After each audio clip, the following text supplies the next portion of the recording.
Quando eu iniciar a transmissão no YouTube, eu vou avisar aqui pelo chat, tá, Holmes? Aí, eu queria dar uma olhada aqui no chat, eu vou dizer tá ok, já pode começar, beleza? Ok, beleza. Ok, já vou iniciar lá, só um momento.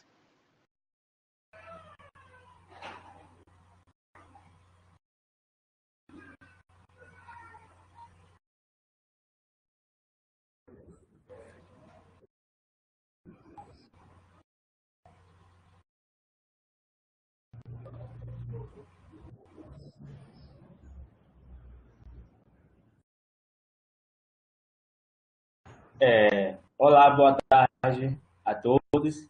Sejam muito bem-vindos a mais um evento promovido pelo campus da Majari, do Instituto Federal de Educação, Ciência e Tecnologia de Roraima.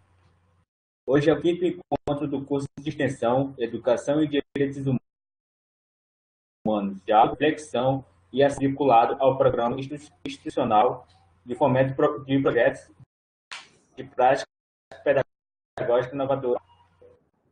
Vou dar alguns informes do evento para que isso preste atenção de todos e o vídeo será transmitido no momento.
Para lembrar o público presente, o tema do encontro de hoje é Direitos Indígenas Ameaçados, uma viagem com debate a ser discutido logo mais, por três convidados: professor Luiz Campos Boa Vista, Zona Oeste, professor Marcos Antônio de Oliveira, o artista, escritor e produtor cultural, Jair Zéu, e o senador-geral do Conselho Indígena de Roraima, Enoque Taurepang.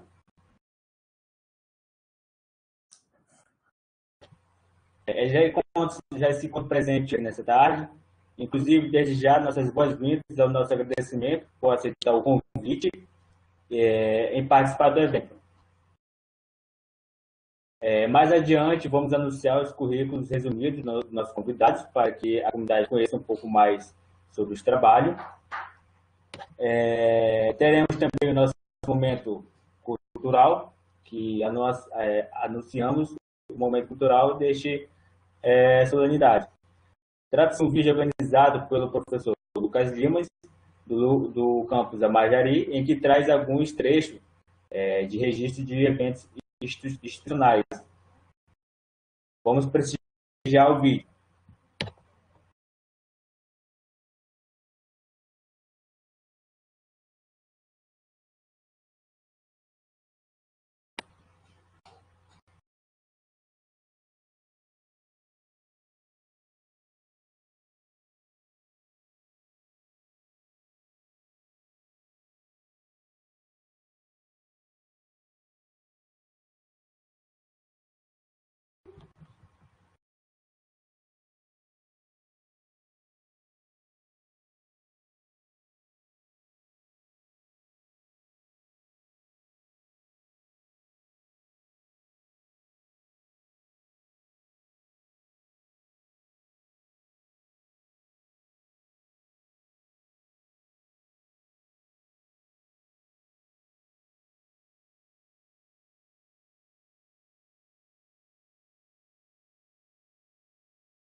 Então, vamos seguir mais adiante com a programação. Neste momento de darmos da comunidade nossa programação,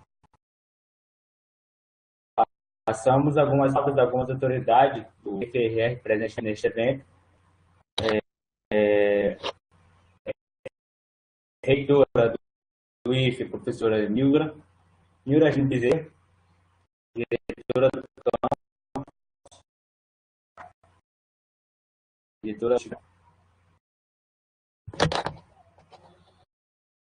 diretora-geral do campus da Majari, professora Berlândia Nascimento, coordenador do Inova, do campus da Majari, tradutor e intérprete livre, Francisco Moura,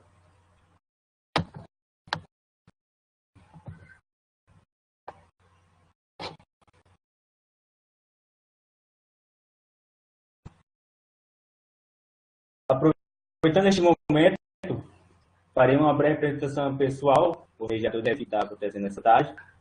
Meu nome é Romerson Braga,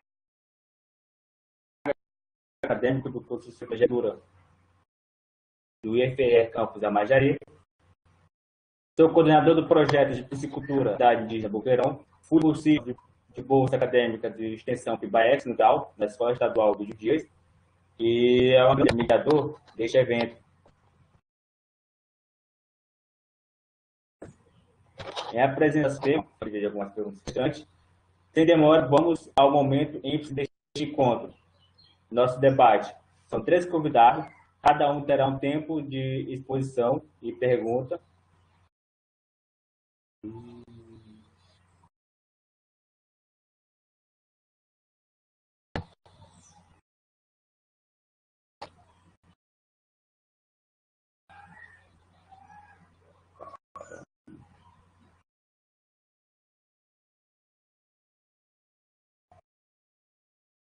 Tranquilo, professor Marcos? Boa tarde a todos e todas. Eu queria agradecer a presença de todos que estão nos acompanhando pela internet, em especial a presença do Enoque Taurepang e do Jair Isbel, pessoas muito generosas que concordaram em estar conosco para estar falando um pouquinho sobre a questão dos direitos indígenas e especificamente no estado de Roraima. Eu vou dividir a minha fala em 2 momentos. Falar um pouquinho sobre o nosso projeto, sobre o desenvolvimento dele, rapidamente, e depois vou apontar algumas características importantes que dizem respeito aos direitos indígenas. E não vou tomar muito tempo, porque as pessoas mais importantes aqui que devem falar são meus companheiros de mesa virtual. E eu vou só dar uma introdução para a gente se localizar nessa questão dos direitos indígenas. Antes de qualquer outra coisa, eu queria me solidarizar com todas as famílias, com todos os amigos, com todas as pessoas que tiveram alguma perda. Nós estamos vivendo um momento terrível da nossa história. Ontem tivemos um marco novamente de números de mortos por Covid. Então, eu me solidarizo com todos que, de alguma maneira, estão sendo afetados por essa pandemia e gostaria, especificamente com as comunidades indígenas, dar toda a minha solidariedade. Nós tivemos, no dia 12 de março, o triste dado de mais de 1.000 indígenas que foram afetados pela Covid e, infelizmente, nessa semana, saiu uma pesquisa mostrando que apenas 29% das populações indígenas conseguiram realizar a segunda dose da vacina de Covid.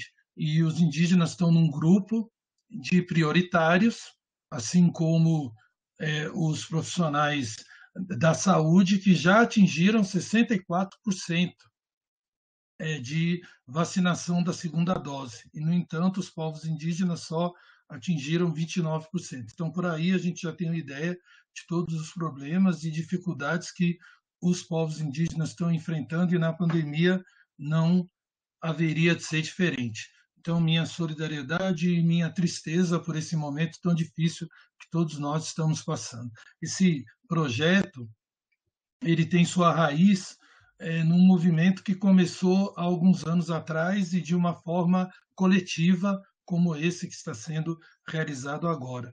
Em 2016, a gente fez um projeto Inova, parecido com esse, com um grupo de professores, em que o objetivo principal era trazer para dentro do campus Amajari uma discussão sobre cultura indígena e sobre a questão dos povos que estavam ao redor da instituição. Principalmente porque nós temos uma quantidade grande de estudantes indígenas no campus Amajari. Aí, então, nós introduzimos esses conteúdos nas disciplinas, visitamos a comunidade Boca da Mata, a Pedra Pintada, um sítio arqueológico próximo ao campus, na terra indígena São Marcos, e culminamos esse evento em 2016 com a presença do Jaider, muito generoso, que trouxe suas obras para que os alunos vissem, e uma das atividades que nós desenvolvemos foi apresentar as obras do Jaider para esses alunos. Os alunos fizeram releituras dessas obras e aí foi uma experiência muito interessante. E uma das coisas que me afetou bastante quando tinha acabado de chegar no Instituto, cheguei em 2015, esse evento foi em 2016, o Jaider, na fala dele, tinha relatado uma situação que ele vivenciou e que modificou a minha trajetória dali para frente. Ele havia dito que na família dele, os pais tinham orientado ele que não se apresentasse como indígena, porque ele ia ter dificuldades, tudo. No entanto, ele falando isso para os nossos alunos, ele não podia fazer isso, porque quando ele olhava no espelho, o que ele via era o indígena. Então não tinha como ele negar a sua própria identidade. Então aquilo me tocou profundamente e eu passei então a refletir sobre os nossos alunos, a tentar entender essa situação que talvez os nossos alunos pudessem estar vivendo e como isso seria também difícil para eles estarem numa escola que não era indígena, numa situação difícil, diferente de tudo que eles estavam vivenciando. E isso acabou me direcionando para um doutorado que eu concluí agora em 2020, tratando dos estudantes macuxi que estão no campus Amajari. E em 2020 a gente retornou desse doutorado, depois de ter feito várias reflexões. Nós escrevemos um artigo, eu e o professor Lucas, falando sobre essas questões, essas tensões que haviam no campus e que existem entre alunos não indígenas e indígenas da instituição e da sociedade roramense. E a gente acabou, em novembro, apresentando esse projeto do Inova junto com outros professores, tudo porque nós queríamos ainda continuar com essas discussões e agora de forma mais ampla, abordando a questão dos direitos humanos e dando foco para a questão dos direitos indígenas e da questão da xenofobia, dos problemas da imigração, principalmente a imigração venezuelana, como foi abordado nos encontros anteriores. E nós incluímos outras questões também relacionadas com os direitos humanos que estão sendo muito importantes. E chegamos nesse momento muito importante que a gente vai discutir essa questão dos direitos indígenas. Então, eu agradeço muito ao Jaider, a generosidade dele, do Enoque, que foi intermediada pela diretora-geral do nosso campus, a Pia Ângela, para eles poderem estar participando com a gente nessa discussão. Aí eu vou agora fazer uma apresentação rápida sobre essa questão dos direitos indígenas no Brasil, especificamente em Roraima, e aí então eu já rapidamente passo a palavra para os nossos convidados. Agora eu só vou retornar para o slide. Deixa eu ver como é que eu vou fazer isso agora.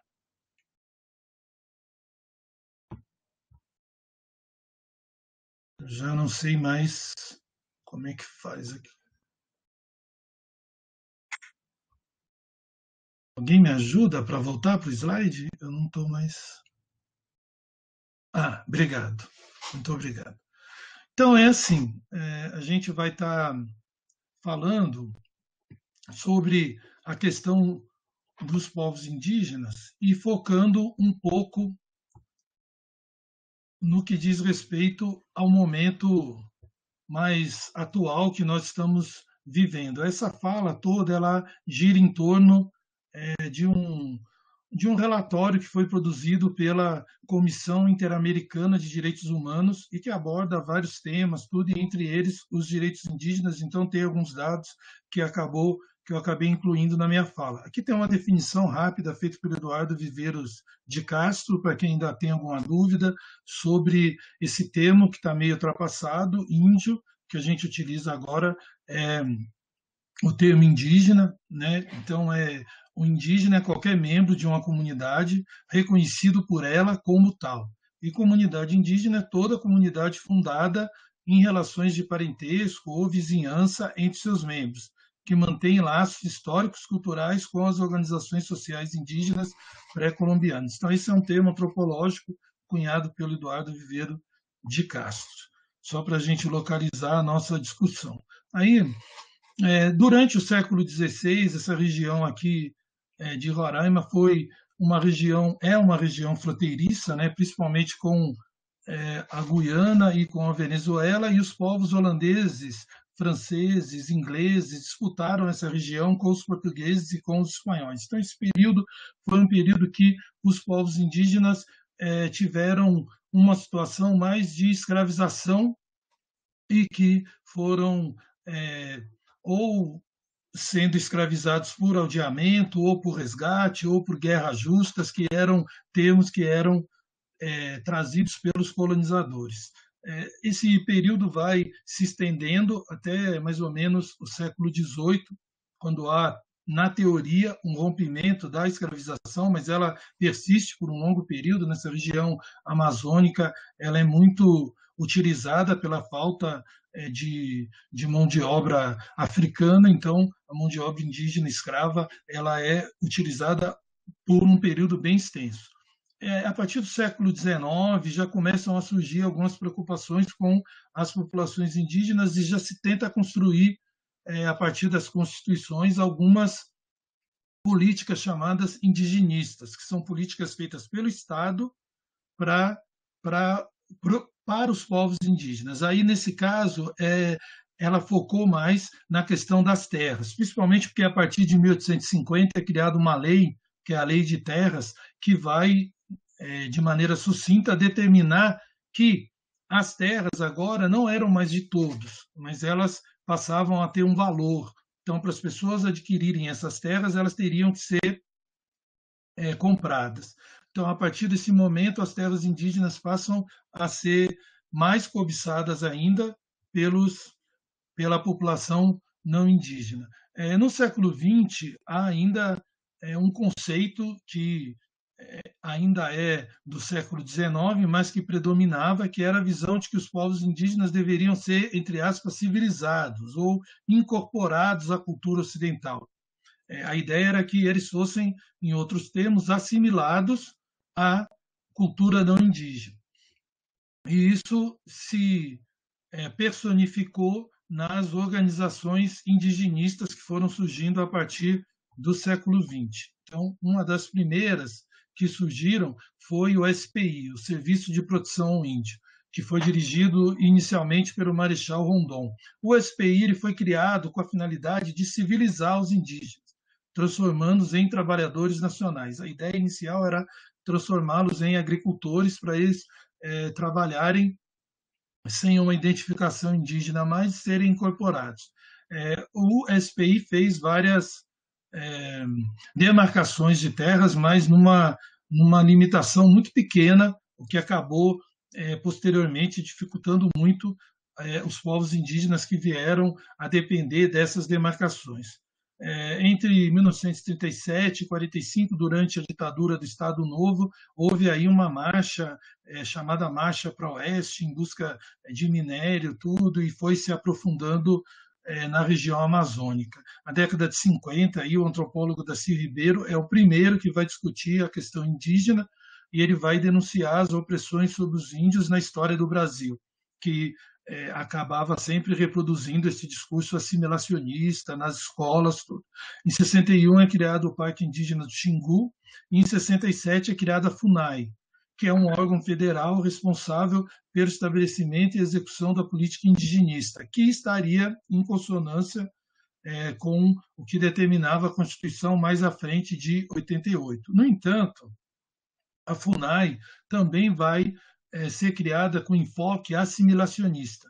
Com o passar dos anos e por força da Constituição que vai vir em 88, ela vai se transformar numa instituição voltada ao fortalecimento e à proteção dos direitos dos povos indígenas. Só que já há alguns anos sempre a FUNAI sofreu sucateamento e ultimamente ela tem sofrido muito mais ainda. E um dos problemas recentes que surgiu em 2019 foi uma medida provisória do governo federal, 870/19, que trouxe várias preocupações, porque retiravam da FUNAI algumas atribuições de demarcação de terra, de questões relacionadas aos povos indígenas, e transferiam essas atribuições para o Ministério da Agricultura. Então, isso tem sido disputa entre os governos, tudo, com disputas judiciais, como várias questões estão, neste momento, sendo judicializadas.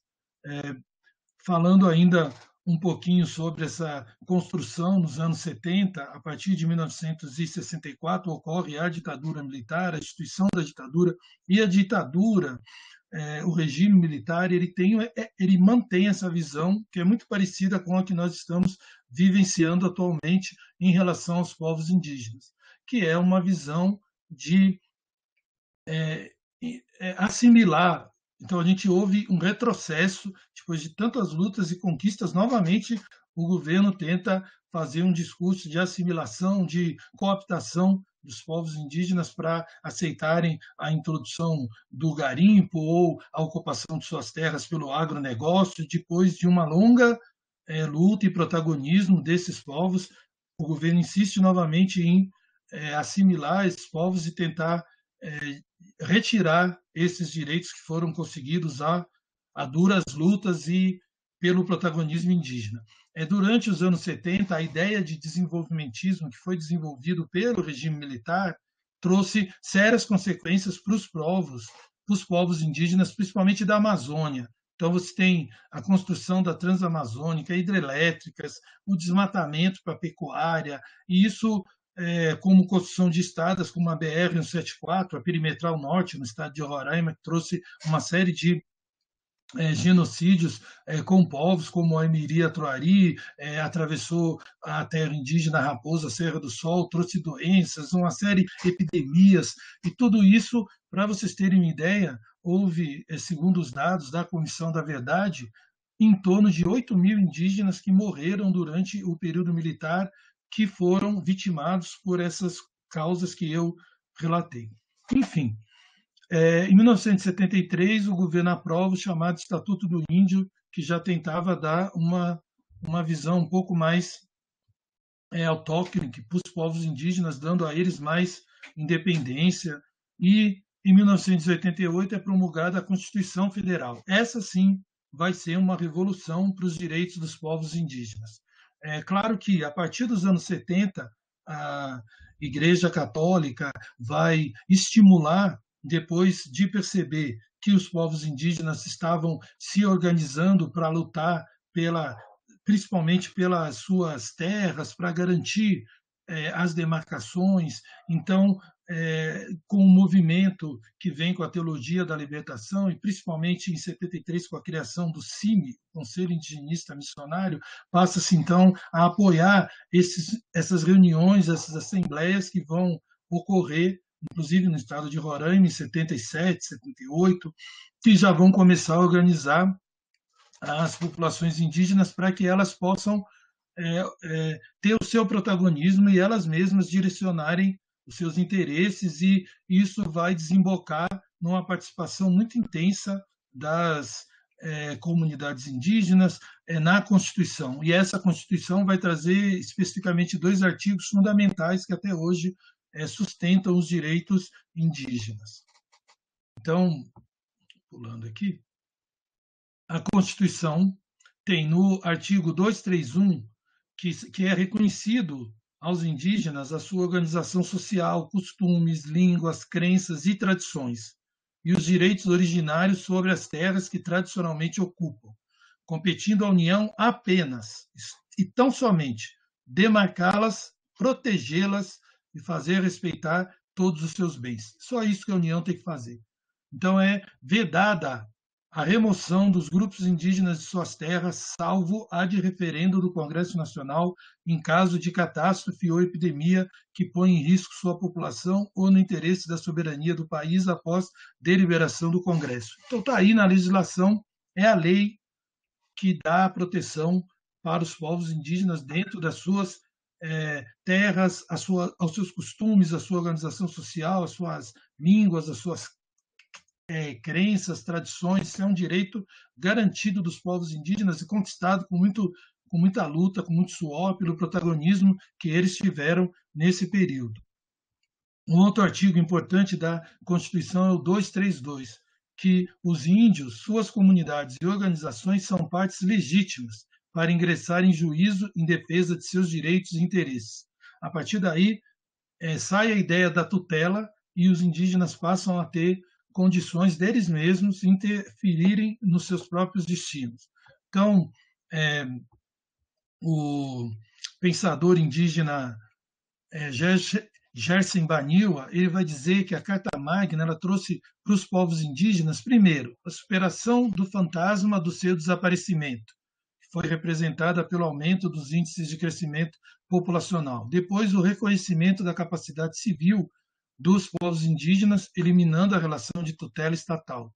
O reconhecimento do direito à diferença, que garantiu aos povos indígenas o direito de permanecerem como tais indefinidamente, ao reconhecer suas organizações sociais, costumes, línguas, crenças e tradições. A retomada da noção de direitos originários, especialmente na questão territorial. E, por fim, assegurou aos povos indígenas a utilização de suas línguas e processos próprios de aprendizagem no ensino básico, por meio da educação escolar indígena específica e diferenciada. Então, esses avanços representaram um destacado protagonismo indígena nessas conquistas e a possibilidade de novos tempos para os povos indígenas. E junto com essa grande transformação que a Constituição de 88 trouxe pelo esforço dos povos indígenas, houve também, em 2002, a assinatura da Convenção 69, da Organização Internacional do Trabalho, que trouxe mais direitos ainda para os povos indígenas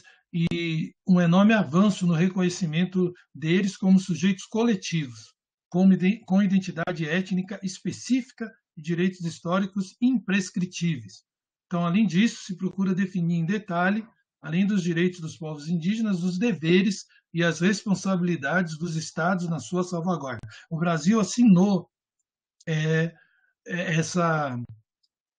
essa convenção, então isso tornou lei, passa-se lei desde 2002, apesar dela ter sido entrada em vigor em 91, só em 2002 o Brasil se tornou signatário dessa convenção. Então, esses direitos são os principais e mais amplos possíveis para os povos indígenas.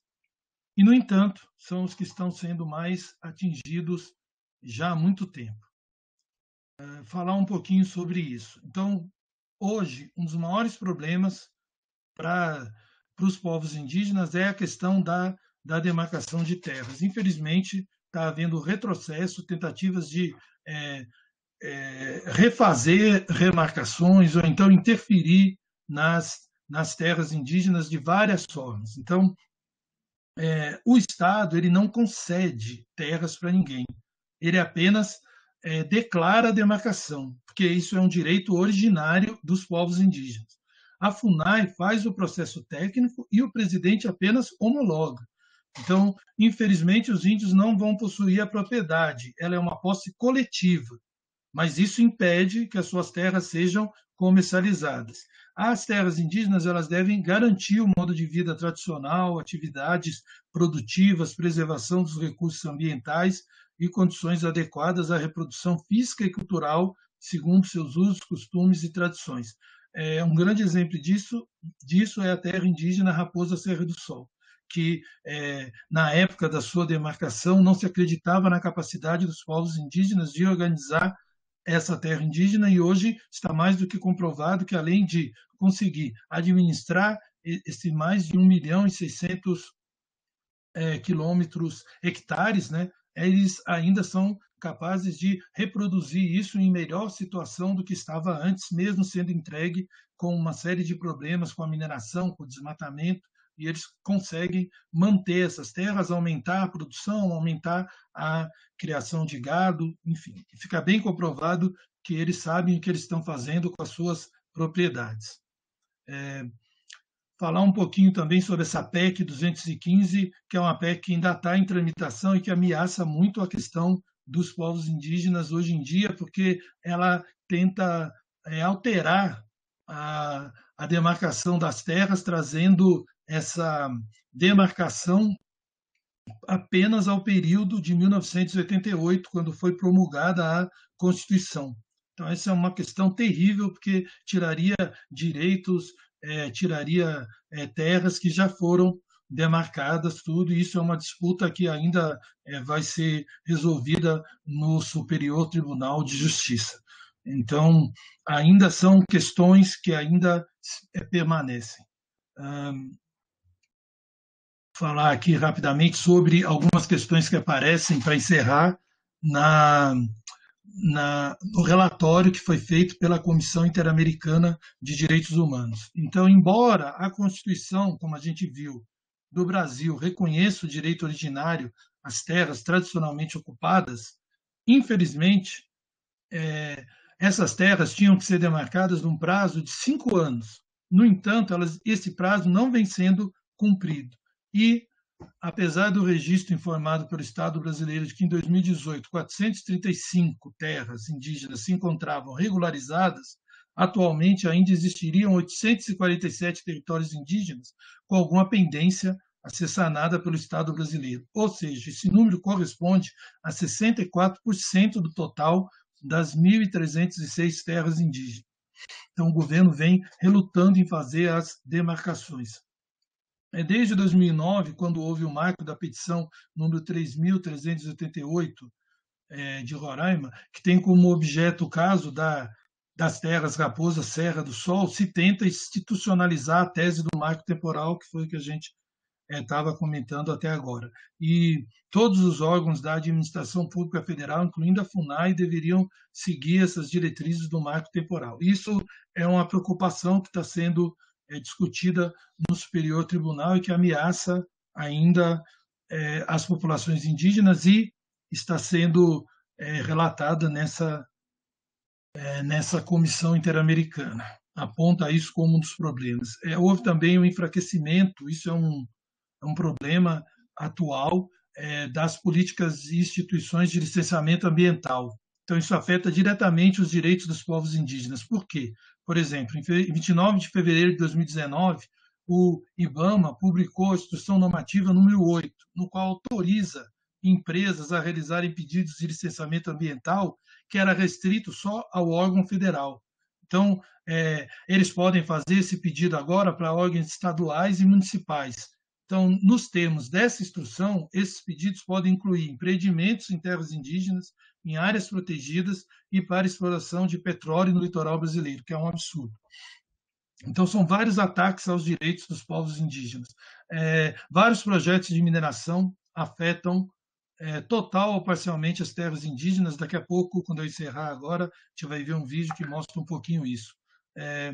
E de acordo com informações da sociedade civil, dos 44.911 projetos de mineração realizados na Amazônia brasileira em 2016, 17.509 afetaram total ou parcialmente as terras indígenas ou unidades de conservação, em grande parte devido à obra de garimpeiros.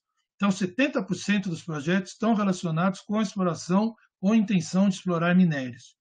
A maior parte dos projetos, 10.686, está sendo realizada em unidades de conservação federais e 4.181 em terras indígenas e 3.390 em unidades de conservação estaduais. Então, isso, somado às recentes declarações de altas autoridades sobre a liberação da extração mineral na Amazônia, Isso gera extrema preocupação a respeito dos impactos ao meio ambiente e da sobrevivência dos povos indígenas e comunidades tribais. A gente está vendo hoje uma série de ataques por vários flancos às populações indígenas e, a despeito de toda a resiliência e da luta dos povos indígenas, é o momento da gente se irmanar com essa luta e dar o nosso apoio e a nossa solidariedade, porque isso também nos afeta.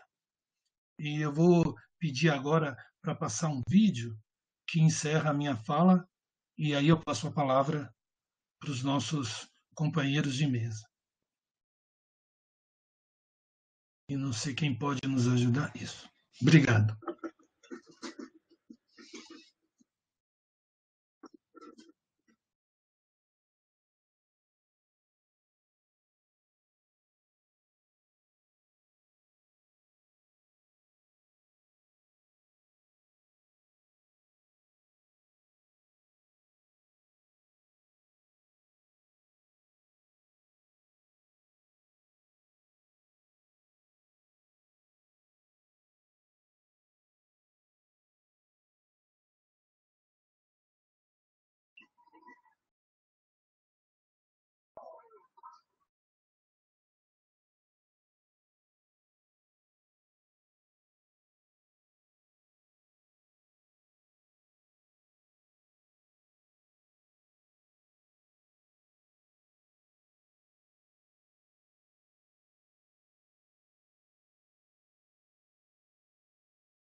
Muito obrigado e passo a palavra para os companheiros de mesa. Desculpe se eu me excedi um pouco, mas são questões importantes e a gente acaba se alongando além da conta. Obrigado a todos e a todas.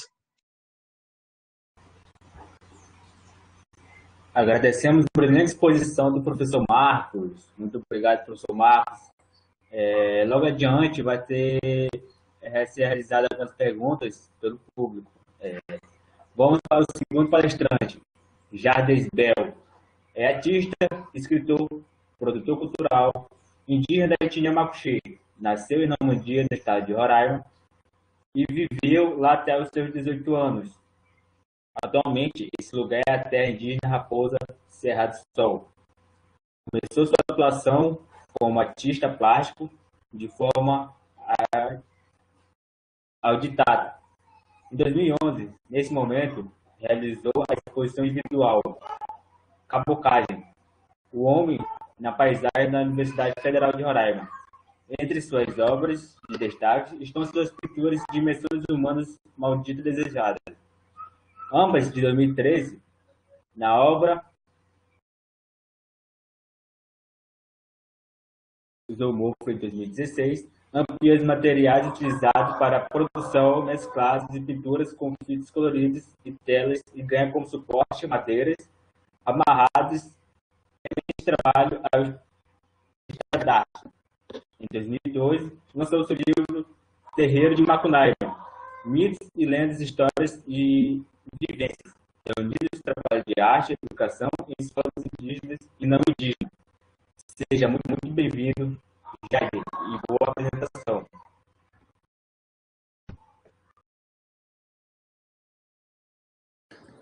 Boa tarde a todos, a todas.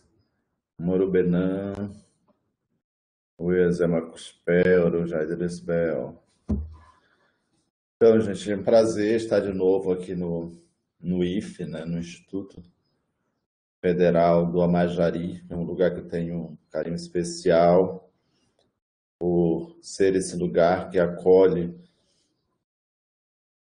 uma diversidade muito grande de estudantes indígenas, né?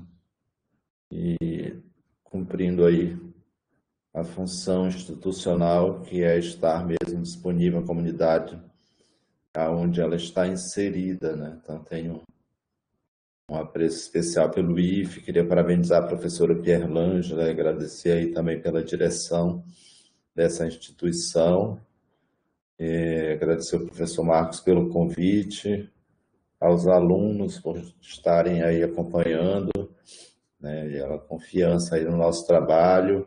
Então, o que eu posso colaborar, acho que nesse momento, a partir da apresentação do professor Marcos, essa panorâmica muito bem feita que ele fez, desde a luta organizada pelos direitos, a formação das parcerias, né, essa política institucional mesmo, até vir culminar na Constituição de 88, com esses dois artigos que ele citou, né, colocando na Constituição os direitos e passando também, no segundo momento da sua apresentação, para mostrar como esses direitos estão sendo totalmente, não exatamente ameaçados, mas desrespeitados na sua íntegra, né? Então, acho que as imagens maiores desse desrespeito vêm com essas cenas afrontosas mesmo, do garimpo ilegal nas terras Yanomami.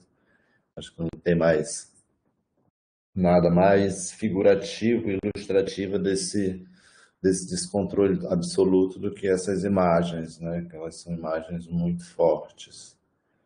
E aí a gente se pega nessa situação, né? De estar vivendo agora, nesse momento, ainda com esse reflexo da pandemia, mas sendo desafiados a buscar novos caminhos para que a gente recorra, né, a um outro lugar, para que essa questão dos direitos indígenas, né, que não estão exatamente, como eu falei, ameaçados, mas que estão totalmente desrespeitados, como eles possam voltar, de uma certa forma, a ser, né, um argumento que se possa ser levado e que se de lá traga-se algum retorno, né, falando nesse sentido de fazer com que essas leis sejam cumpridas, né, de onde a gente vem buscar algum recurso ideológico, filosófico e até humanitário mesmo para essas questões. E aí a gente se distribui, né, nessa grande tarefa que é entender o mundo, decifrá-lo e incorporar partes dessas estruturas de mundo que atendam às nossas necessidades específicas, falando da coletividade, né? Então, várias pessoas acabam buscando meios de lutar, ou se associando, ou reforçando mesmo a atuação comunitária e tantos outros meios. E eu tenho trabalhado essa questão, buscado trabalhar essa questão no campo das artes, né, da política das artes, porque é exatamente um lugar onde eu entendo que é possível levar, né, para um público novo, para um público inédito, para pessoas que nunca ouviram falar dessa luta, dessas trajetórias, né, pessoas que não fazem nem ideia de que os indígenas ainda existam, Então, a arte ela vem levando essas questões para esses lugares, né? Para esses lugares onde tem muitos ouvidos, tem muita atenção ainda, que ainda não foi envolvida nessa grande luta, né? Porque essa é também uma questão da gente buscar entender criticamente as funções e as potências de um movimento, né? O que é um movimento? O que é o movimento indígena?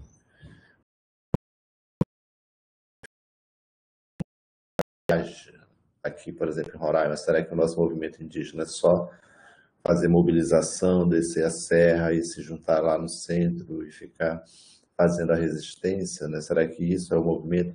Aí a gente vem dentro do campo da arte da reflexão também tentando levar essas questões para dentro das nossas bases mesmo, para a gente refletir criticamente a possibilidade, ou de repente a ideia de uma reinvenção muito estratégica dos movimentos indígenas de base, né, para ampliar mesmo essa conexão com esse mundo que ainda é possível, né, um mundo onde a gente consiga formar novas opiniões, onde a gente consiga aumentar a massa crítica a respeito da urgência e da gravidade dessas questões territoriais em detrimento mesmo do equilíbrio global, onde as terras indígenas são, de fato, os lugares ainda preservados, né?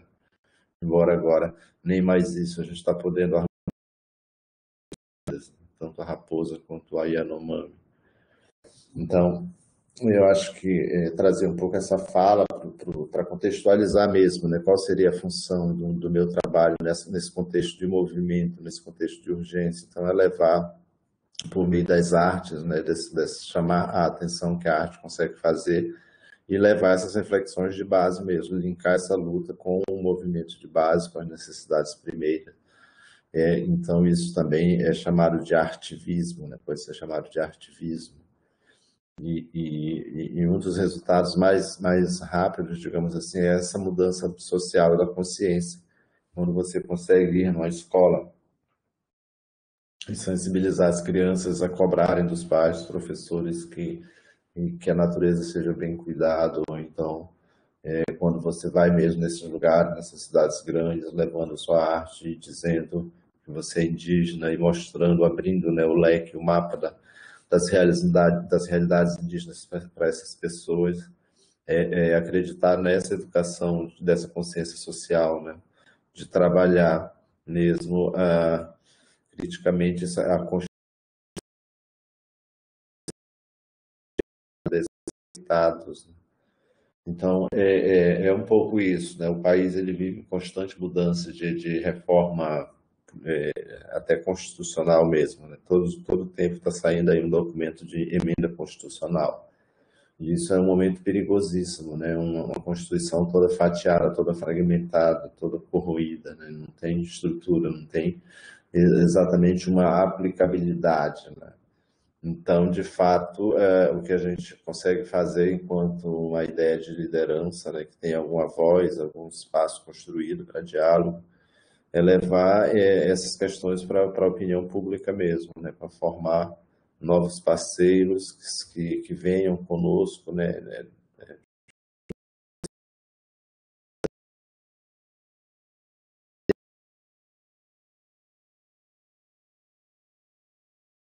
os ânimos sociais estão, falar de uma campanha indígena pode, no primeiro momento, né, num ambiente onde as pessoas não estão preparadas, pode prevalecer a ideia de uma apartheid social, né, ou de uma manutenção de privilégios que possivelmente eles acreditam que nós tenhamos, né? Então, acho que a defesa dos direitos indígenas ela deve estar integrada diretamente ao direito mesmo à diversidade dos recursos da floresta, né? Essa questão de linkar os territórios demarcados, homologados como os lugares de preservação, né? e de promoção de oxigênio, de todos os elementos que a natureza precisa para se constituir, para proporcionar a vida.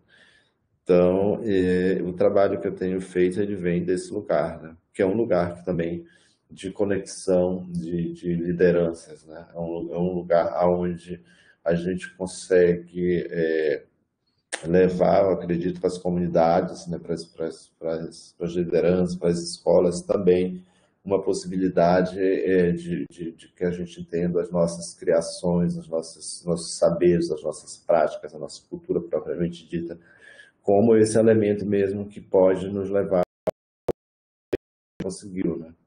A gente está há mais de 500 anos lutando organizadamente, tá? Conseguimos muitas coisas, mas aí, aparentemente, né, a ideia que se passa, que se tem, né, a sensação é que o movimento estagna, né, a partir do momento que ele não consegue ir além mais de cobrar os seus direitos, de manter o que já foi garantido, ele se estagna.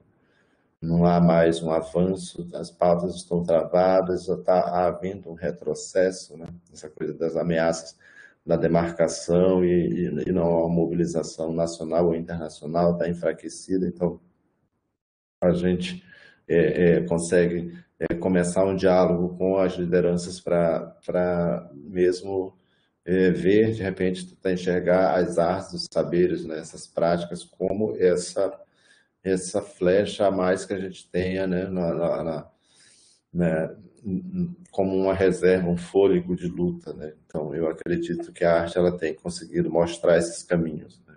Que é um caminho que ele vem desde o reforço da identidade, né? Dessa questão da autoestima, que é um desafio ainda para a nossa juventude, continua sendo, né? Essa questão de uma razão mesmo maior de lutar, de acreditar na terra, que é a questão da identidade, por conseguinte o território e toda a estrutura cultural, né, que o povo tem direito, e passando aí para essas memórias maiores, né, para essa conexão de mundo e, como eu falei, colocando os nossos conhecimentos num nível de igualdade, de importância em relação à tecnologia dominante, né, ou a tecnologia de computadores, enfim, essas coisas todas, né? Falando, né, de que o conhecimento dos povos indígenas são tão tecnologias quanto são necessários para que a gente arrume um rumo de caminhar mais algum tempo aqui por cima desse planeta, né? Então,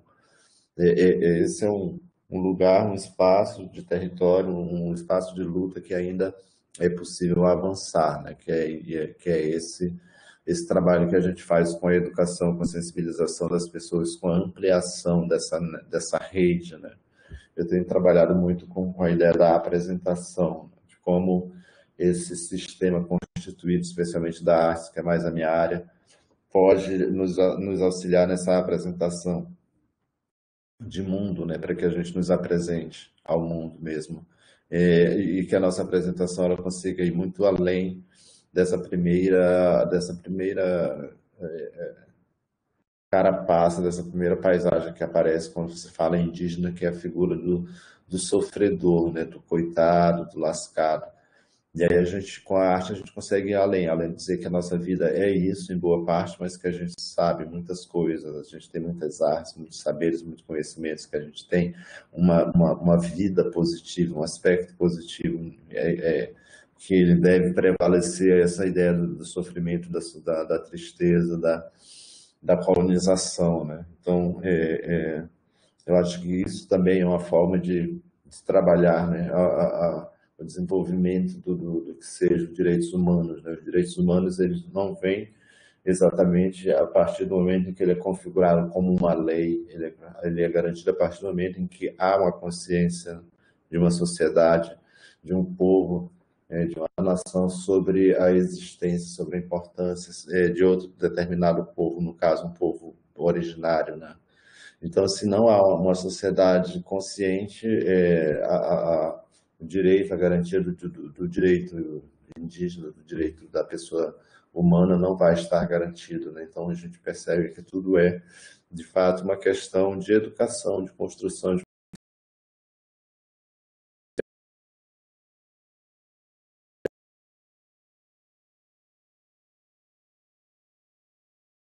Federal de Roraima, ele está buscando sempre estar antenado com esses desafios, né? De estar localizado num lugar fronteiriço, né? Onde os desafios se cruzam, se complementam e se confrontam também, né? Então, acredito que a gente venha, mais uma vez, no campo da arte, da educação, transpor essas fronteiras, esses desafios e conseguir ter um horizonte mínimo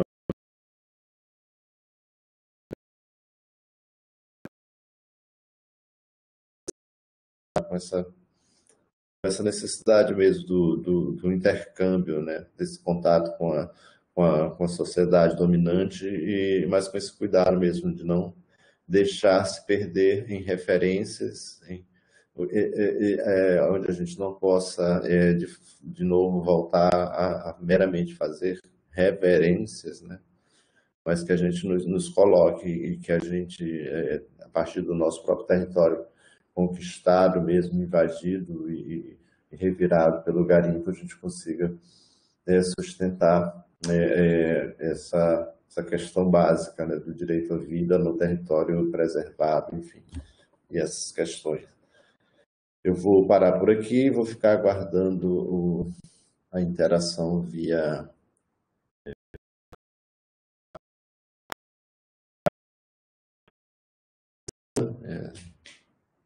continuar por aqui.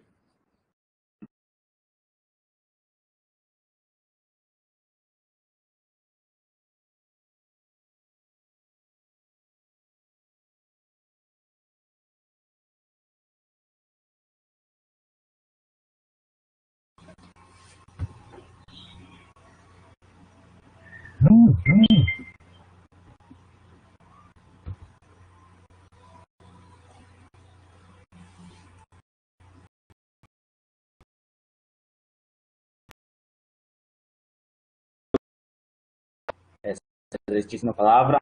E agora a gente vai com o próximo palestrante. São 3 palestrantes da tarde. E o próximo palestrante é o Enoch Tarapang,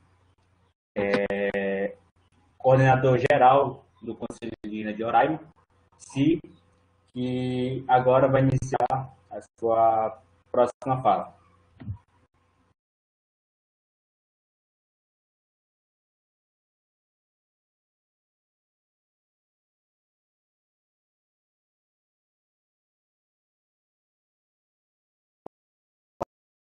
A todos,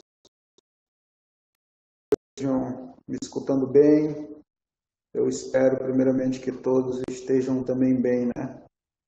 Muita paz, muita luz.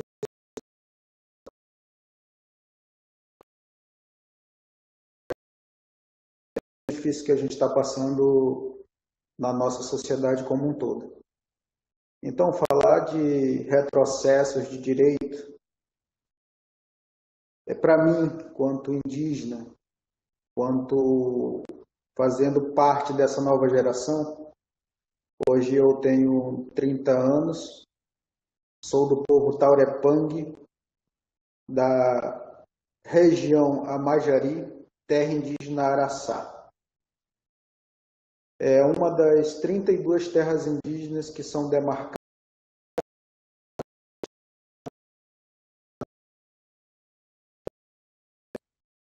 Para falar de retrocesso, eu tenho que falar primeiramente do meu poder, da minha identidade. Eu não posso querer que a sociedade não índia, não indígena, respeite a minha identidade, respeite a minha cultura, respeite o meu território, se eu mesmo não me respeito. Temos trabalhado muito essa questão com a juventude de hoje. A educação ocidental entrou bruscamente dentro das terras indígenas e fez mudar muito a mentalidade de quem eu sou quanto Taurepang, de quem eu sou quanto Macuxi, de quem eu sou quanto o Apixana. Valoriza muito mais o conhecimento de fora do que propriamente o seu próprio conhecimento, do que propriamente a sua história, a sua identidade étnica. Então, assim, a gente já teve muitos avanços. Hoje, eu sou vice-coordenador do Conselho Indígena de Roraima. A gente realizou a nossa Assembleia Geral agora em mês de março. no qual foi empossado o novo coordenador, o senhor Edinho Batista, como coordenador geral, e eu como vice-coordenador, e Maria Bethânia como secretária-geral do Movimento de Mulheres. E a gente vem nessa luta constante, sabe? De direitos, de luta. O movimento ele nunca parou. Como já se diz, movimento indígena. Se a gente parar, a boiada passa, né? Usando a frase do então ministro do Meio Ambiente, Ricardo Salles. Aproveitar a pandemia para a boiada passar, né? É isso que eles estão fazendo, enquanto os meus parentes, os meus irmãos de batalha, enquanto eles estão tentando respirar nos hospitais, o governo e seus ministros e seus capangas estão passando com a boiada em cima dos nossos direitos. Não só da população indígena, mas da população menos favorecida. Eu não vou dizer minoria, porque minoria são esses que estão no poder, são esses que estão na corrupção, são esses que continuam saqueando o nosso Brasil. Esses são minoria. A maioria somos nós, que trabalhamos dia e noite para dar o lucro, o sustento para essas pessoas, para esses políticos engravatados. Então, assim, até nisso a população brasileira ela tem que acordar, parar de se colocar como minoria. A gente não é minoria. Se a gente quiser fazer a mudança, se nós quisermos fazer a diferença, nós iremos fazer a hora que quisermos. Então, assim, um direito, aqui o Conselho Indígena de Roraima, ele começou a luta em 1971, esse ano fez 50 anos de muita luta e resistência, e ao longo desse tempo a gente conseguiu demarcar as 32 terras indígenas. Diferente de que muitos acreditam, de que governo deu terra para indígena, não, a gente não ganhou nenhuma terra indígena. Toda terra indígena tem a sua história. Toda terra indígena tem o seu herói, o seu mártir, né? Que morreu para demarcar ela. Toda terra indígena tem a sua história. Então, todas as nossas conquistas, elas foram, de fato, conquistadas com muito suor, sangue, lágrima e leite. Porque também as mulheres indígenas, elas também fazem parte dessa história. Quando tiravam os meus avós para construir fazendas, para construir os fortes para os holandeses, para os alemães, para os portugueses, quando tiravam os meus avós das aldeias, eram elas que continuavam na aldeia, muitas das vezes sendo estupradas, muitas das vezes sendo abusadas, muitas das vezes sendo pegadas como bicho no laço. E os seus filhos, os caboclos, né? E daí que vem, nasce eles, né? Produto de toda essa tragédia que aconteceu dentro das nossas comunidades. Muitas das vezes foram levados também das comunidades e trabalhada a mentalidade de alguns, né, para lutar contra os seus próprios irmãos.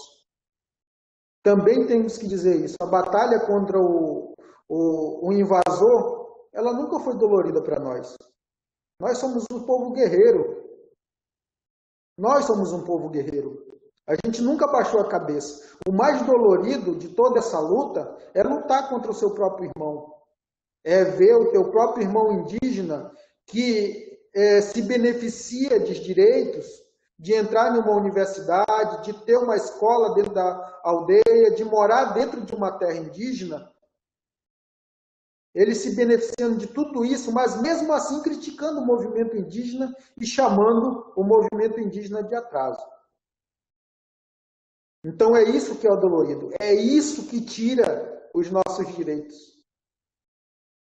Muito se critica hoje o atual presidente.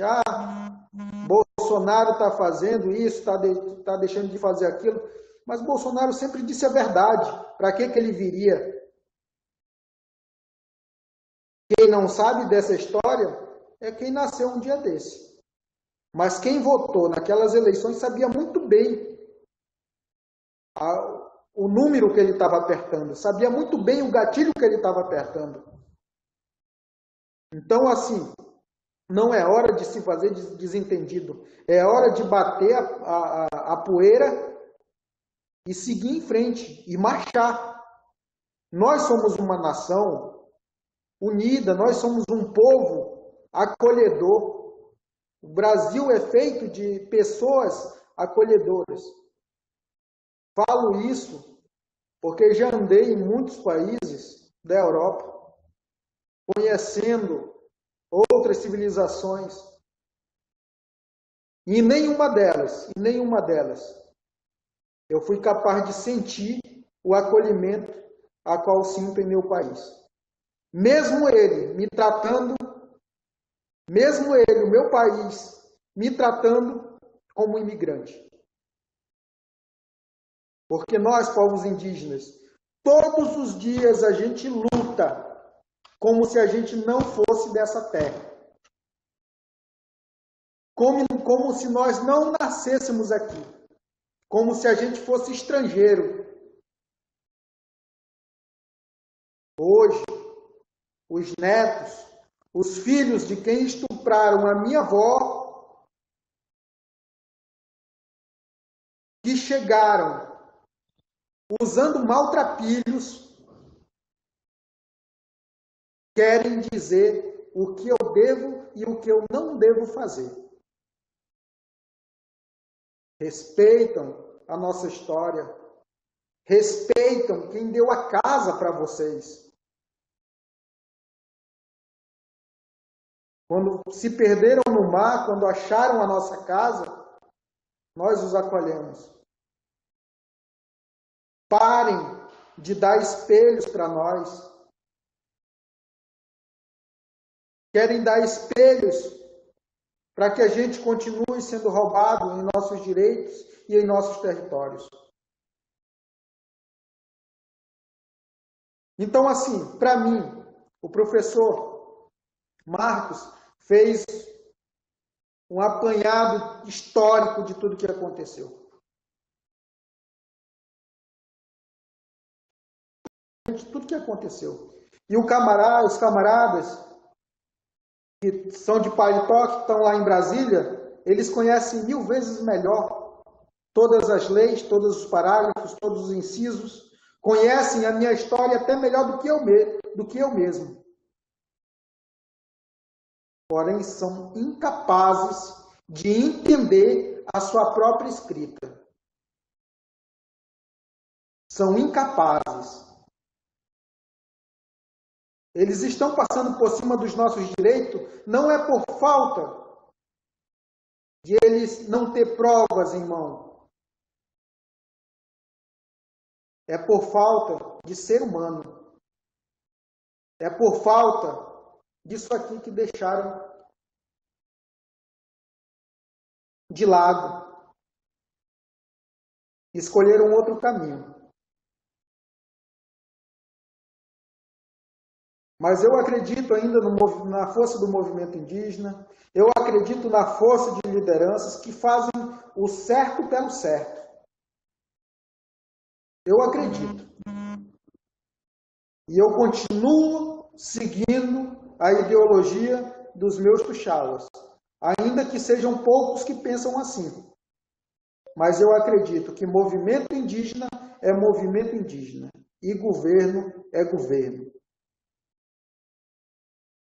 No dia que o movimento indígena se fundir com o governo, aí então será o dia que o último artigo da Constituição cairá por terra.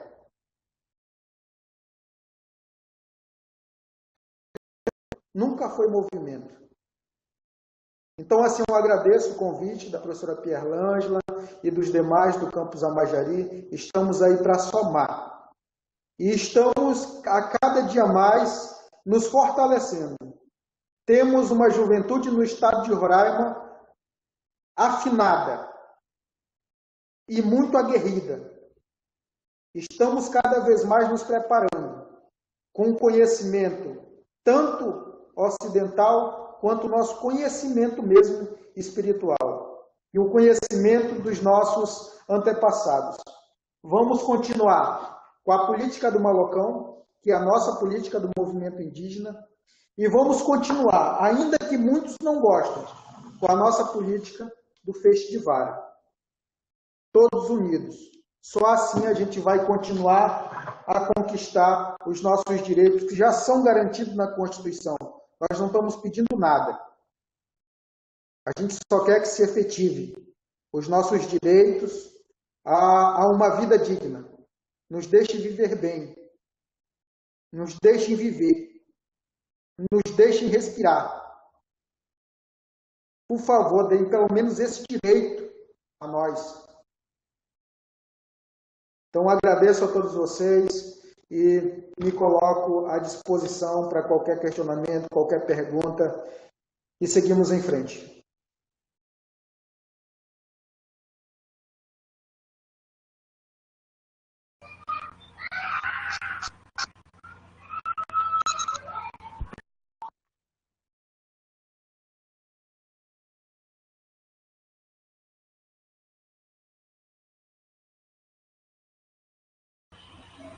Tia Allen, professor Enoque, muito obrigado. A gente já agradece a sua grande palavra. A gente vai seguir algumas perguntas do pessoal que estão no YouTube.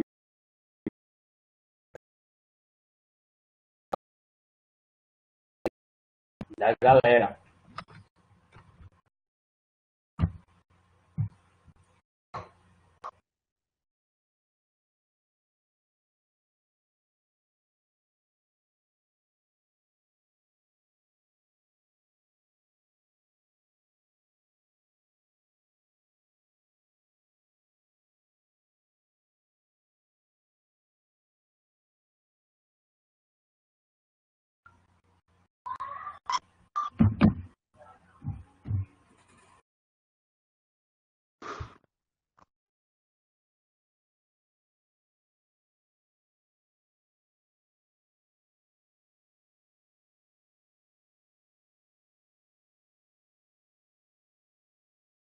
Jair Bel.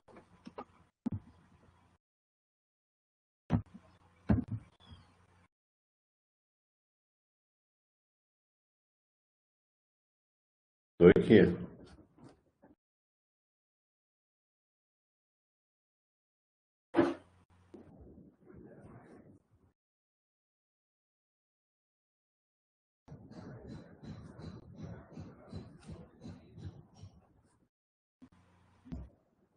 Vamos lá. Tem uma pergunta aqui.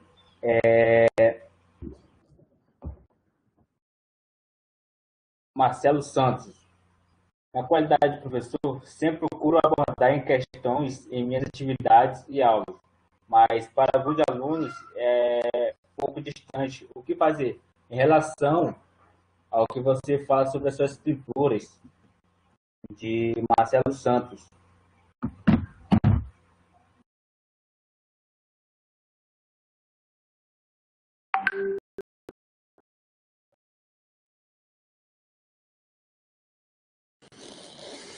Aqui, eu estou vendo aqui a pergunta dele. Eu, na qualidade de professor, sempre procuro abordar essas questões em minhas atividades e aulas, mas para alguns alunos é uma coisa um pouco distante. O que fazer? Será do que ele está aí, hein? O que especificamente ele está falando?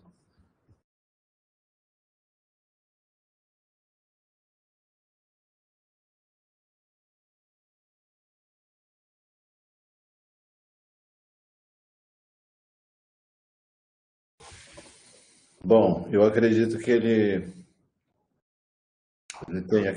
tenha curiosidade de saber como é que a gente integra as nossas atividades, né, as nossas práticas nessa conjuntura dos direitos humanos, né?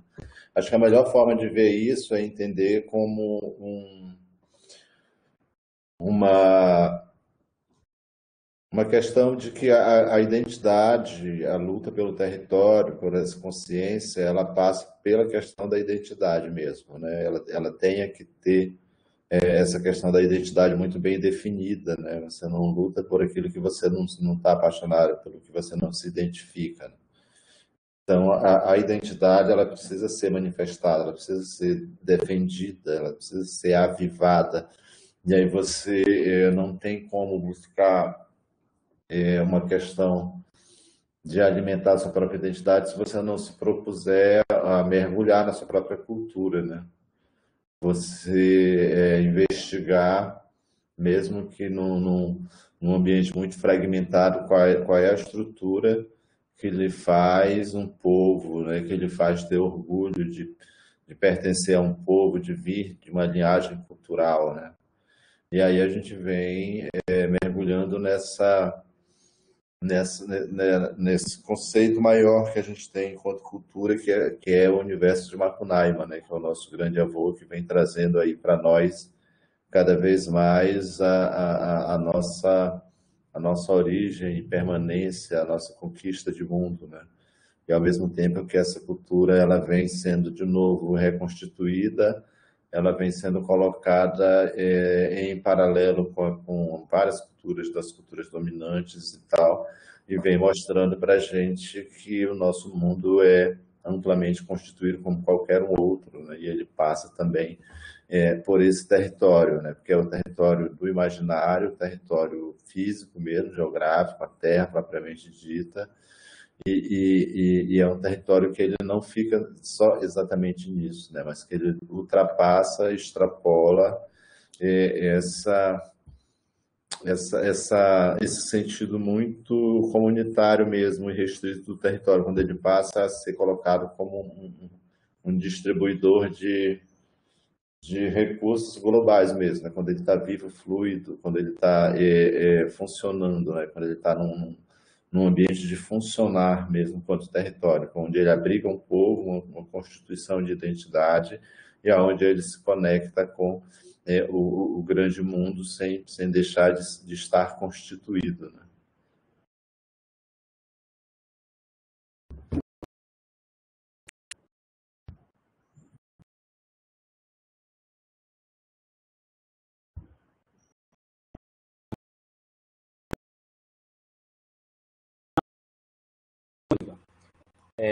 Qual a diferença do movimento de mulheres indígenas para a Organização de Mulheres Indígenas de Roraima, OMI? Qual a competência de cada? Na verdade, não existe nenhuma diferença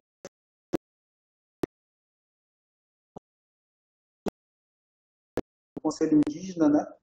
Para dar mais força ainda para o movimento. Hoje a gente trabalha com projetos voltados até para apoiar a própria coordenação, né, do movimento de mulheres, da organização do movimento de mulheres do Estado de Roraima, que é a OMI, para apoiar ela nas articulações políticas dela.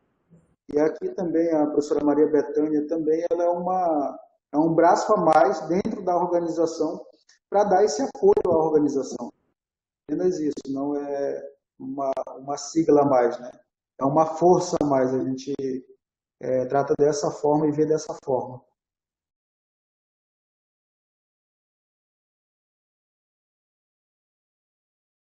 Bom, professor Marcos. Opa!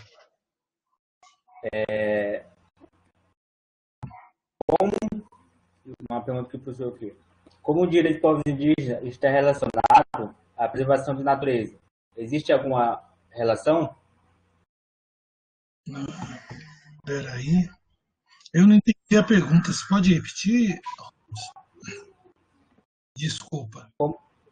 Como o direito de povos indígenas está relacionado à preservação da natureza? Existe alguma relação? Sim, eu acredito que sim. Melhor do que eu responder são os nossos amigos, mas eu vou tentar e eles me corrijam se eu cometer algum erro. Mas eu acredito que os povos indígenas, como o Jaider falou, eles têm uma identificação própria e têm uma cosmovisão própria. E nessa cosmovisão deles, nessa relação deles com a terra, com o universo que cerca eles, da natureza, eles acabam tendo um respeito maior pela natureza, pelos elementos da natureza. Se você vê a obra do Jaider, que aborda as questões da mitologia Makushi ou de outras interpretações do mundo indígena, tudo, você vai perceber que tem relação com a natureza, com os elementos da natureza. E esse respeito pela terra, pelos animais, tudo isso interfere na maneira como eles se relacionam com esses elementos, e indiretamente acabam causando uma maior preservação. Ao contrário de nós, não índios, que vivemos num mundo neoliberal, num mundo onde o consumismo é o objetivo maior. Então, a gente, de maneira geral, acaba focando nosso interesse no consumo, em extrair riqueza de qualquer coisa que a gente veja, que a gente enxergue, a gente transforma aquilo em mercadoria. E já os povos indígenas, principalmente com relação à natureza, têm uma outra visão. Então, eu não gosto de fazer essa relação direta, porque eu acho que preservar o direito dos povos indígenas é, antes de qualquer outra coisa, um direito constitucional.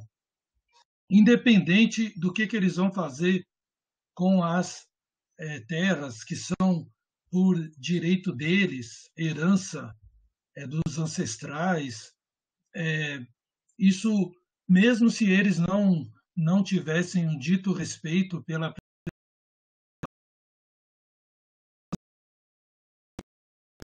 condição deles de usarem essa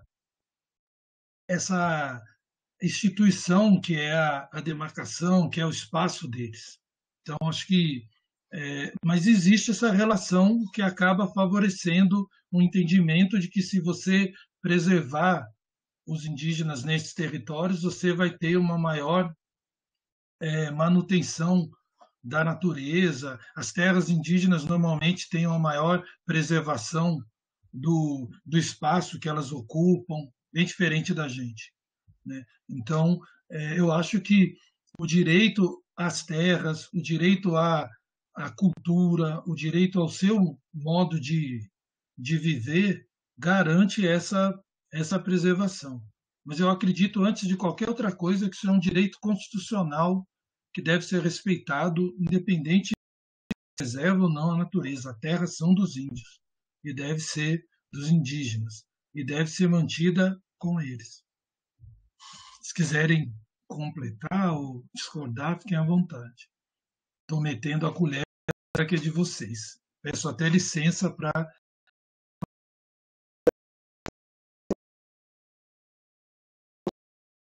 né? Até mesmo nessa pandemia, a gente sofreu bastante, né? Que os indígenas que vieram aqui para Boa Vista tiveram que enterrar aqui, né? Aqui mesmo nos cemitérios de Boa Vista. E isso foi muito dolorido para nós, porque a gente não quer uma terra só para enricar em cima dela ou para ter grandes propriedades em cima dela. Isso não é o nosso pensamento. O nosso pensamento é viver nela e descansar sobre, sabe? Eu costumo dizer que se eu ainda não acabou essa pandemia, mas se algum dia acontecer de eu falecer aqui em Boa Vista e eu fui enterrado aqui, será uma grande desonra para mim, porque eu tenho um território, eu sei de onde eu vim e é para lá,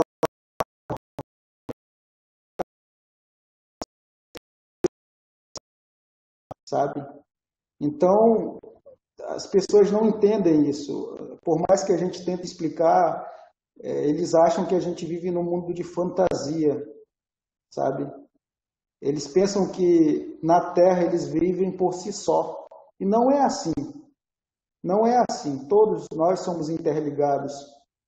Talvez Jaider já esteja pegado o nome de louco nessas viagens dele, mas eu sei que ele entende muito bem essa palavra de conexão um com o outro.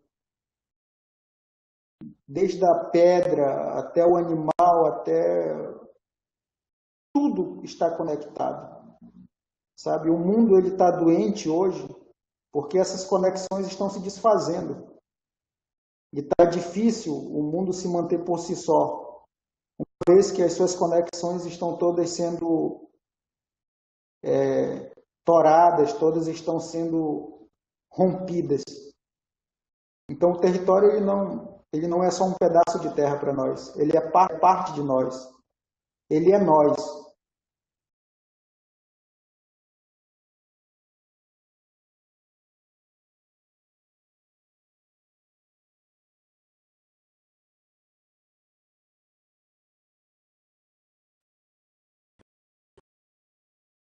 E outra aqui, talvez essa aqui será direcionada ao Enaldo mesmo. É importante assegurar esse direito aos povos indígenas. Porque é importante assegurar a preservação dessa cultura. A ligação, a conexão, ela está falhando demais, eu não entendi.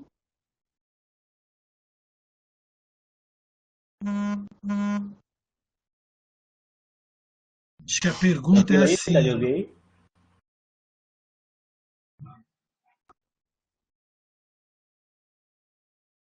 Está falhando muito a conexão. Professor Marcos, eu falando, eu acho que eu entendo melhor. Isso, a pergunta é assim, Enoque, por que é importante assegurar esses direitos aos povos indígenas? Por que é importante assegurar a preservação dessa cultura? Conseguiu ouvir? Sim. Ótimo. Acho que era essa a pergunta que ele ia te fazer. É porque o pessoal tem mania de querer transformar nós no modelo deles, sabe? Até o modelo que eles veem do próprio. Assim, se não for eu trabalhar todo mês aqui em Boa Vista, que eu moro aqui na capital, eu tive que sair da minha comunidade para poder vir trabalhar na minha organização. Se não fosse eu chegar muitas das vezes 10, 11 horas, meia-noite em casa para garantir o meu salário do mês, eu posso chegar em qualquer supermercado. Não vai ter cesta básica para mim, não. Eles acham que indígena é só chegar na porta de um banco, vai ter um bolo de dinheiro esperando a gente. E não é dessa forma. Não é só indígena que recebe esse benefício. Os ribeirinhos também recebem. Se recebem é porque precisam, necessitam. Então, assim, tem muita gente que fala, às vezes a gente fica de boca aberta até quando a gente vai comprar nossa roupa nas lojas. As pessoas olham para a gente e colocam assim logo aquele calção vermelho e aquela blusa vermelha para a gente comprar. Como se a gente não tivesse outra cor, né, Jair? Dá para sorrir.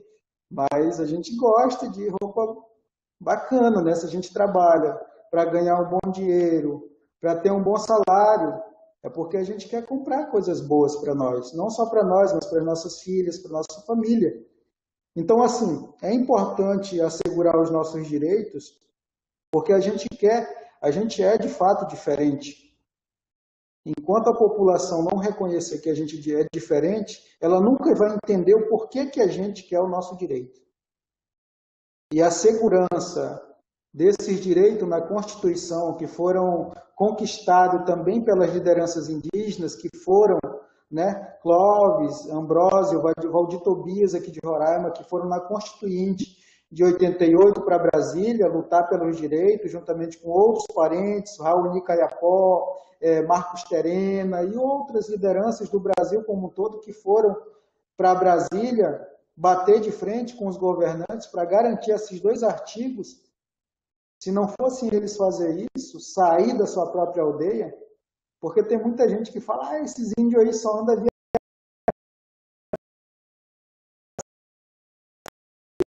de passar fome no aeroporto, de dormir naquelas cadeiras do aeroporto, de muitas das vezes sofrer racismo dentro do aeroporto só por você ser indígena. Então, assim, é importante assegurar o direito para a nossa sobrevivência. Imagina se não tivesse esses 2 artigos na Constituição. Como o atual governo estaria tratando nós, esses povos indígenas? Então, assim, a gente precisa assegurar.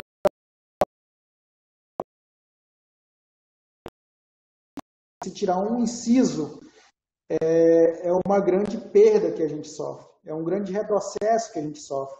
Tendo em vista que até o próprio Estatuto do Índio, né, professor, é um estatuto totalmente defasado, que não representa, de fato, a causa indígena nos dias atuais. É um estatuto que está defasado e que precisa ser refeito por nós indígenas, não por governantes, por nós, com a nossa participação.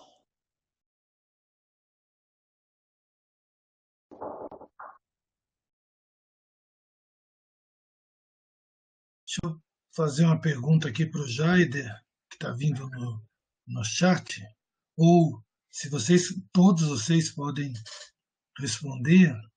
O pessoal está perguntando lá no YouTube e aí tá vindo aqui para a gente. Vou ajudar aqui na organização. Aqui eles perguntam se a gente pode fazer uma relação entre os elementos da natureza na cultura indígena e africana. O que você acha, Jair? Deixar contigo, hein? É uma pergunta do Marcelo Santos. Se é possível fazer uma relação entre os elementos da natureza na cultura indígena e africana.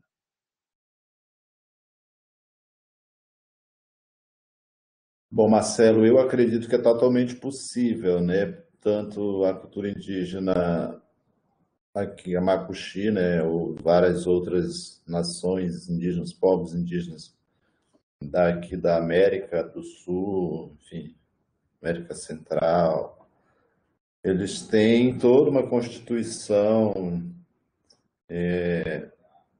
fenomenológica, né? Dessa relação de mundo muito bem definida e muito bem traçada com os elementos da natureza.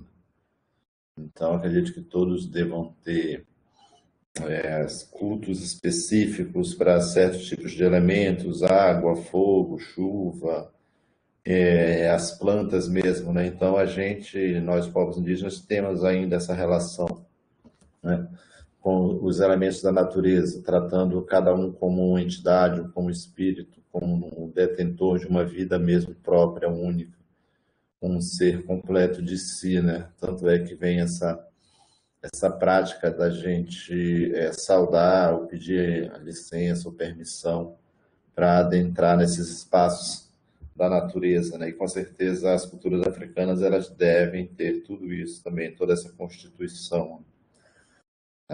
Desde as questões de como surgiram as coisas, como elas interagiram com o mundo, como elas interagem, até o que acontece com elas depois que elas deixam de estar entre nós, né?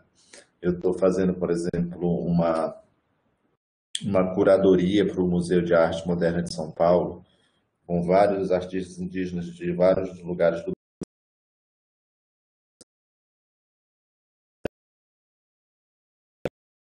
e que ela significa um varal para assar os peixes, né, ou as caças para fazer a defumação, para preparar o alimento, para conservar e tal. Então, é uma prática que está relacionada à coletividade, né, e à transição de mundo. Então, a Moquém é isso, né? Moquém na língua Macuxi chama Churari.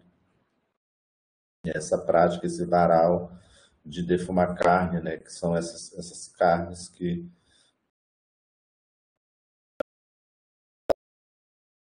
os guerreiros saem para caçar e lá na floresta eles realizam um moquém para preservar o alimento e depois de vários dias voltar para a comunidade com muitos alimentos. E aí eu estou fazendo essa curadoria.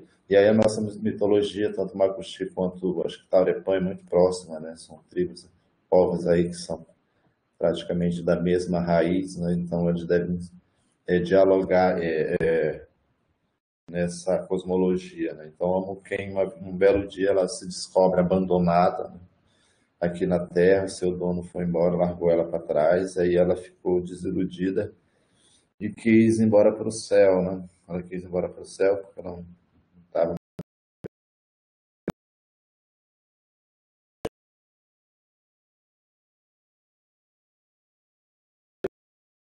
né? Que é a constelação do Muquem, da Shurari, e que essa constelação ela ficou responsável por regular as chuvas, né, para continuar servindo a população, enfim, os povos indígenas com se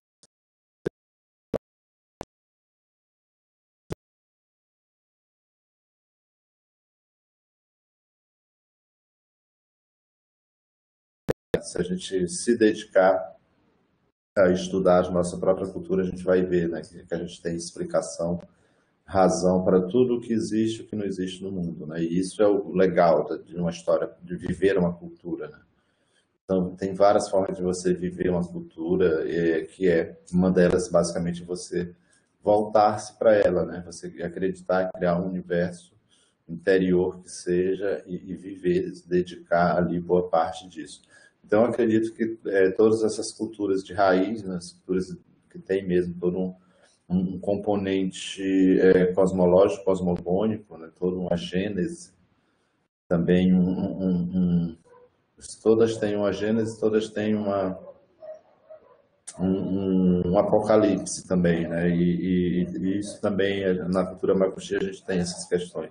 Então, acredito que é possível, professor. Assim, essa relação ela pode ser feita nesse sentido, né? A partir do momento que você identifique na cultura que você está analisando esses elementos e também nessa cultura que você quer comparar, ou quer aproximar, o que tem ainda de vivo nessa configuração toda desses conhecimentos. Mas, de fato, acho que todas essas culturas originárias mesmo, de raiz, como eu falei, elas têm a sua grande enciclopédia, né? Que é o que o povo chama de mito, que é esse conjunto de conhecimentos e de estruturas de como aquele povo surgiu, de onde ele surgiu, como, porquê, como ele dialoga com o universo, né? Que essas narrativas elas são legais porque elas estão muito além dessa ideia do terreno mesmo, né? Ele dialoga com a constelação.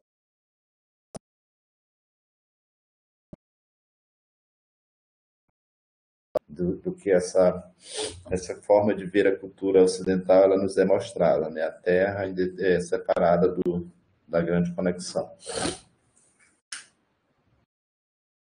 Muito bom. Tem umas provocações aqui no YouTube. Eu vou colocar, vocês respondem se quiserem, tá? E diz que tá bombando lá esse negócio do vermelho. O pessoal queria entender a relação.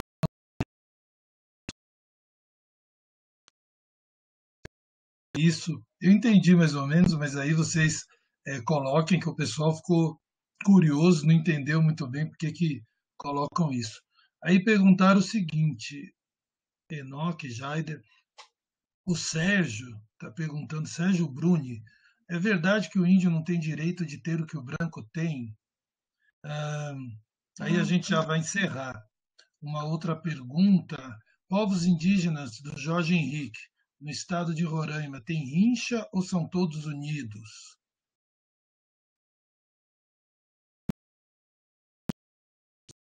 Responder, não tem problema. E esse negócio do vermelho que o pessoal diz que no YouTube tá querendo entender melhor, tá bom? Ok. O vermelho, ele é uma alegria, né? Para nós, ele é de festival, né? O vermelho é é a força, né? Representa o sangue, é alegria para nós. O vermelho, ele é sempre bem-vindo para nós. Pessoal, pelo amor de Deus, não tem nada a ver com PT não, pessoal. Pelo amor de Deus, vocês gostam de politizar tudo. Não tem nada a ver. Veio muito antes do PT esse vermelho, nosso amor pelo vermelho, viu? Mas assim, a gente gosta bastante do vermelho, né? E o pessoal coloca sempre o vermelho para a gente escolher, né? Mas, assim, E a outra pergunta, professor, qual foi mesmo? Ah, se existe rincha, né? Isso, no movimento Claro, indígena. a gente é sociedade, né, como um todo. Assim como a sociedade não índia ela tem as suas diferenças de pensamento, nós também, os povos indígenas, a gente também tem. Mas o diferente de nós é que a gente costuma resolver logo olhando olho no olho, né? Por isso que muitas das vezes sai faísca. Assim, a gente conversa, Taurepang, Macuxi, Apixana, a gente somos povos totalmente diferentes um do outro. Mas aqui em Roraima a gente teve que se unir para poder sobreviver, né? Para poder ganhar as batalhas. Então, por isso que o movimento indígena aqui de Roraima é tão forte. Não é 100%, pessoal. Tem pessoas que têm outro tipo de pensamento, que a gente respeita, né? A gente respeita, a gente não gosta, como eu falei para vocês, é dolorido brigar com outro parente. Então a gente procura sempre não entrar em atrito, a gente procura sempre se pacificar. A outra pergunta, professor, qual era? Era a respeito. É verdade que o índio não tem direito de ter o que o branco tem? Provocação. Fica à vontade. Sim, tem todo o direito, depende da vontade dele, né? Assim, tendo em vista que ele está num espaço coletivo, né? É isso que muitos não entendem. Tem muito parente aí que recebe um dinheiro bom, compra um gadinho e que quer cercar, né? Quer meter logo cercado dentro da terra indígena. Sendo que terra indígena é um espaço coletivo, não é um espaço privado para uma só família morar. Então, assim, há atritos também por causa disso. Mas vai de comunidade, de povo para povo, como lidar na resolução desse problema.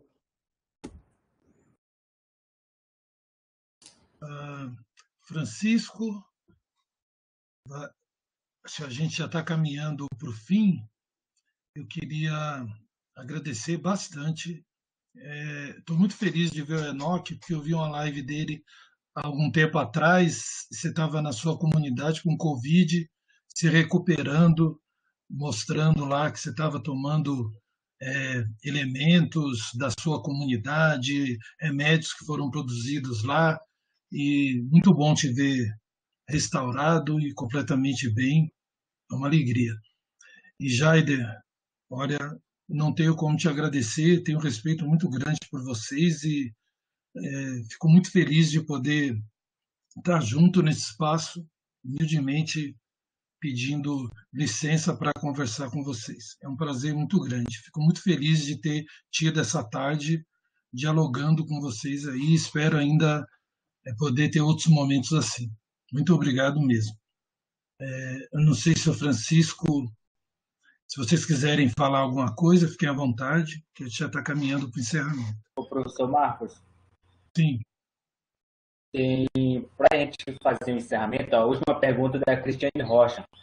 Por que a comunidade indígena roraimense não acolheu os indígenas venezuelanos?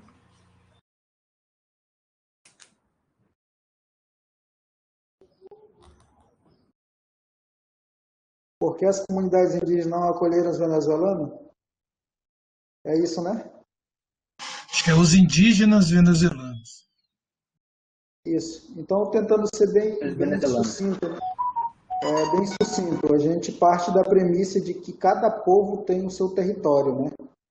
E de maneira alguma a gente deixou de acolher os nossos parentes. A gente levou eles para a Assembleia Geral, conversou com eles, e o nosso apoio aos nossos parentes é essa questão da força política para eles.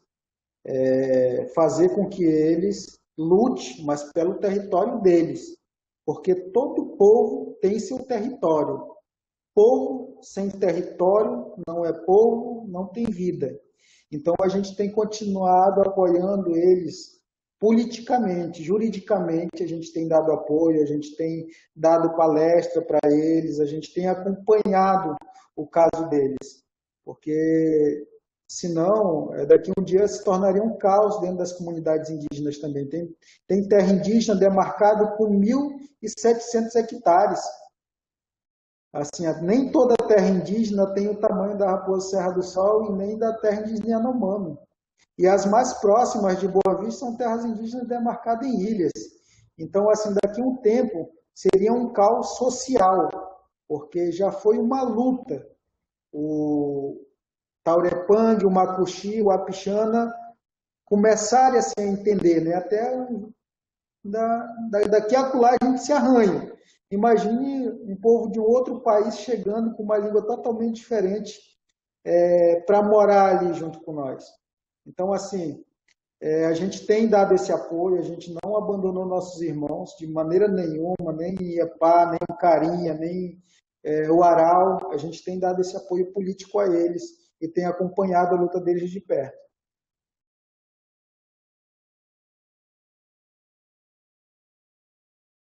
Muito bom.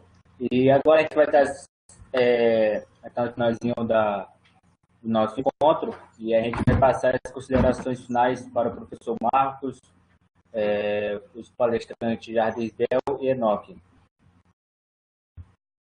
Bom, eu só tenho a agradecer. Agradecer a presença do Enoque, agradecer a presença do Jaider e de todos e todas que estão acompanhando essa discussão, que eu acho que é fundamental, num momento extremamente propício que nós estamos vivendo. Quanto mais a gente falar sobre direitos humanos, quanto mais a gente falar sobre direitos indígenas, vai ser pouco ainda. Então, agradeço muito a presença deles, de todos, e estou muito feliz de ter podido participar com vocês aqui. Obrigado, parente, obrigado, Enoque. Parabéns aí pela nova gestão do conselho. E estamos à disposição, né? Sempre que achar que a gente pode colaborar aí nas discussões, estamos por aqui. Obrigado, professor. Então, só novamente agradecer a todos pelo convite. E a gente segue firme e forte na luta, aos participantes, né, nos comentários. Muito obrigado. Se não houvesse diferença de pensamento, a gente não seria uma sociedade livre, né, para se pensar, né? Então é bom que a gente, com essas arestas, a partir dessas discussões, a gente vai se conhecendo. E fica aquela palavra, eu não sou obrigado a gostar de você, mas a partir do conhecimento que eu tenho da tua história, eu começo a te respeitar. Então, o respeito acima de tudo para toda a sociedade. É esse o recado que eu deixo.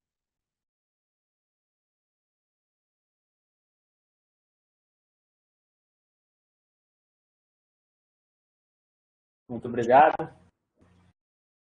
Este evento faz parte do projeto Inova, intitulado Educação e Direitos Humanos, Racismo, Xenofobia e Direitos Indígenas. O Instituto Federal agradece a participação de todos do campus da Majari, ao professor Marcos, do campus Boa Vista Zona Oeste, ao Enoque Barroso Tenente e o Jaider Isbel. Muito obrigado pela participação de todos. Eu fico muito feliz de estar fazendo essa mediação deste evento. Teve uma aula muito boa, eu também faço parte do movimento indígena, da parte da juventude da região do Tabaio, e foi uma aula bem esclarecedora. Eu fico muito feliz de estar participando junto com vocês. Deixa eu agradecer. Morou bem.